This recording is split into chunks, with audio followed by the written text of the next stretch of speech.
E premtja e madhe.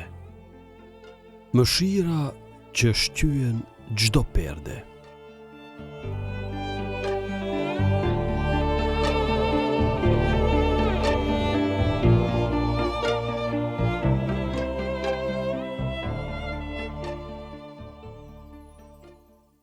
Në qendër të së premtës së madhe qëndron një mister që mendja njerëzore s'mund ta kap plotësisht, por që zemra e përvojt mund ta ndjej.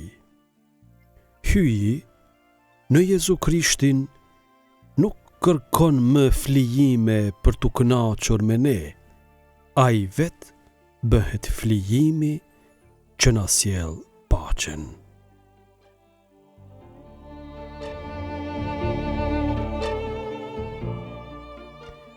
Hyi i zbuluar në kryq.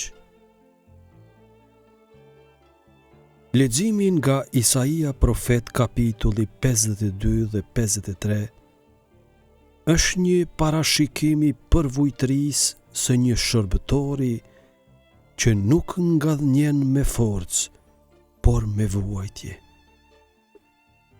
Ky shërbëtor është përçmuar, është shpërfillur, është bërë si dikush para të cilit e mbulojmë fytyrën për të mos e parë. Dhe megjithatë, mbi të bie faji ynë. Ky është Krishti i cili në vend të lavdisë njerëzore zgjedh kryqin si fron të mbretërisë e tij. Ai nuk është më një zot që rri larg, i fshehur pas perdës së tempullit. Ai është tani i ekspozuar për të gjithë. Në lartësinë e një druri, i rrahur, i përgjakur, por gjithnjë duke dashur.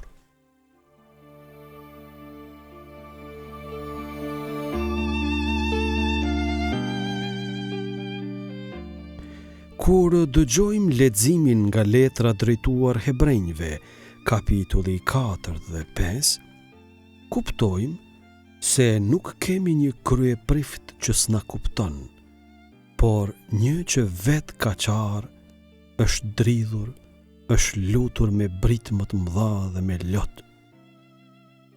Ai mëson bindjen, dëgjesën, përmes vuajtjes, dhe bëhet burim shpëtimi të përjetshëm për të gjithë ata që e ndjekin.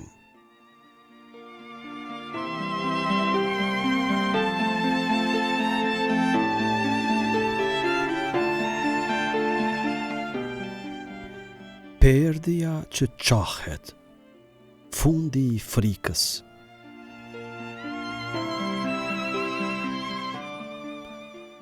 Ungjili i Gjonit kapitulli 18 dhe 19 na sjell ngjarjen rrëqethse të psimit, mundimeve, dorëzimi, gjykimi, kryqëzimi, vdekja dhe varrimi i Jezusit. Ajo që trondit është përmbysja. Nuk është njeriu që sakrifikon për ta qetësuar Zotin, por është Zoti që flijohet për ta shpëtuar njeriun. Shkrimet e shenjta, që deri atëherë shpesh flisnin për gjakderdhje, si rrugë për afrim me të shenjtin, tani heshtin përballë të vetmit gjak që me të vërtet ka fuqi, gjakut të hyjit për ne.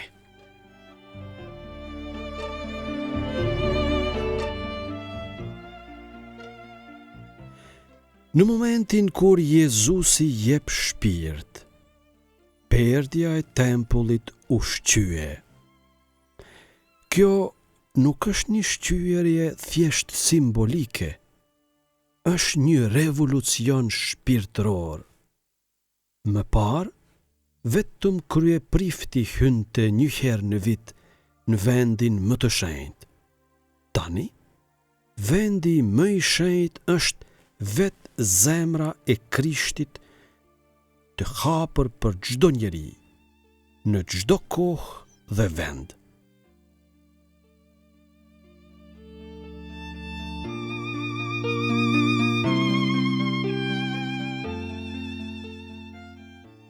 Nga frika tek dashuria.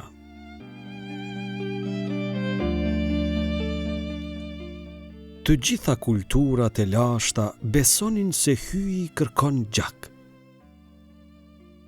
Historia njerëzore është e përgjakur nga përpjekjet për të kënaqur hynit, për të blerë mëshirën.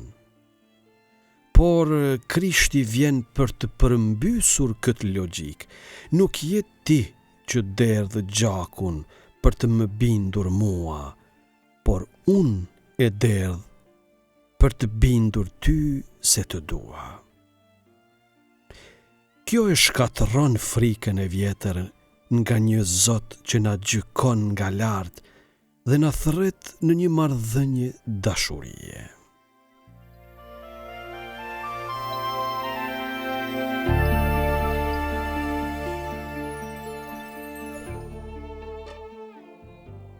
Udhë e çlirimit.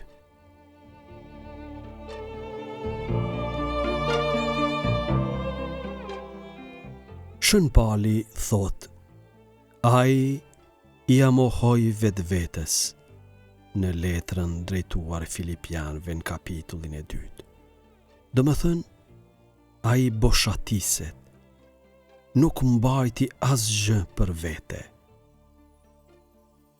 Nuk ka më krenari, as mburje, as tituj, as siguri të kësaj bote, vetëm përvojtri e thellë dhe bindje e plot ndaj Atit.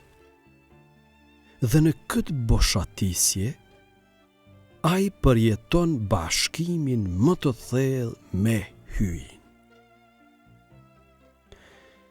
Kjo është edhe rruga jonë, të lirohemi nga lakmia, krenaria, frika, egoizmi dhe të ndjekim udhën e kryqit.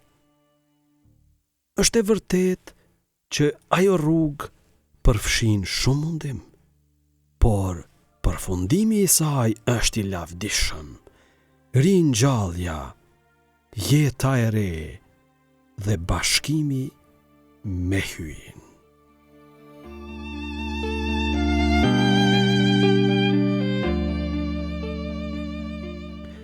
Shën Pali shprehet, jetoj, por jo më unë, në mua jeton Krishti. Te letra Galatazve, kapitullin e 2.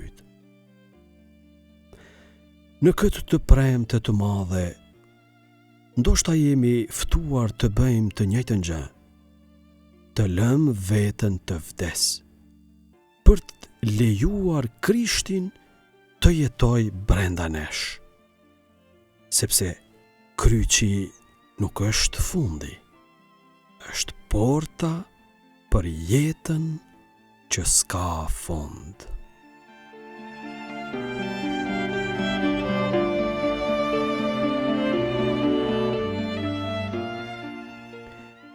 Në heshtjen e kësaj dite, në hijen e kryqit, e vetmja përgjigje e duhur është adhurimi dhe besimi.